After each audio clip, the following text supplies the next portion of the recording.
খগেন মুর্মু এবং শঙ্কর ঘোষকে আক্রমণের ঘটনা কলেজ স্ট্রিট থেকে বিজেপির প্রতিবাদ মিছিল। কলেজ স্ট্রিট থেকেও বিজেপির প্রতিবাদ মিছিল। সাংসদ বিধায়ককে আক্রমণ, উত্তরবঙ্গে আক্রান্ত হন তারা এবং সেই ঘটনার প্রতিবাদেই কলেজ স্ট্রিট থেকে প্রতিবাদ মিছিলে সামিল হয় বিজেপি।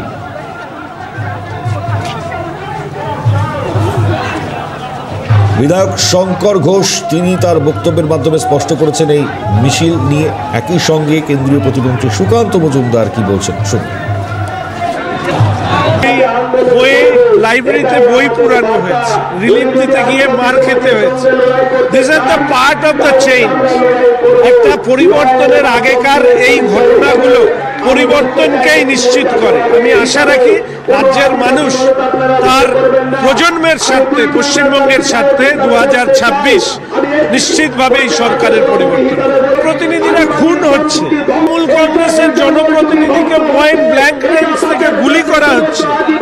তো এটা তো সামগ্রিকভাবে রাজনীতিটা যখন শাসকের কাছে ব্যবসায় পরিণত হয় তখন এই জিনিসই হয়।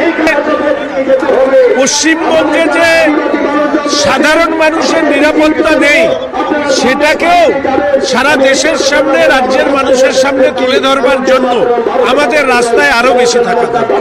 মুখ্যমন্ত্রী তো ভেঙে দাও গুড়িয়ে দাও এর মন্ত্রেই বিশ্বাসী। সিপিএম এরই একটা রূপভেদ। আমরা ছোটবেলায় স্কুলে পড়তাম কার্বনের রূপভেদ, সেরকম হচ্ছে সিপিএম এরই একটা রূপভেদ হচ্ছে তৃণমূল। দাও গুড়িয়ে দাও, নষ্ট করে দাও, আর সাম্প্রদায়িক সম্প্রীতিকে বিনষ্ট করে সাম্প্রদায়িক পরিবেশ তৈরি করে, এটা হচ্ছে কাজ।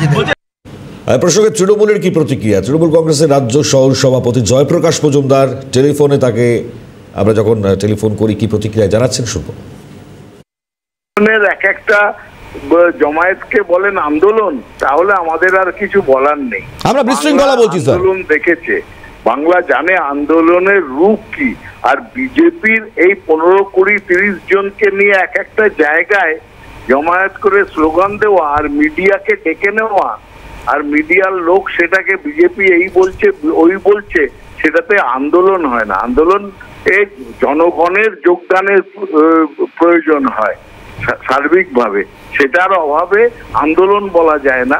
আর এটাতে মমতা বন্দ্যোপাধ্যায়েরও জনপ্রিয়তা বা তার প্রশংসনীয় যে উদ্যোগ দুর্গত মানুষদের পাশে দাঁড়ানোর, যেটা সারা বাংলা দেখেছে, সেখানে কোনো হেরফের হয় না।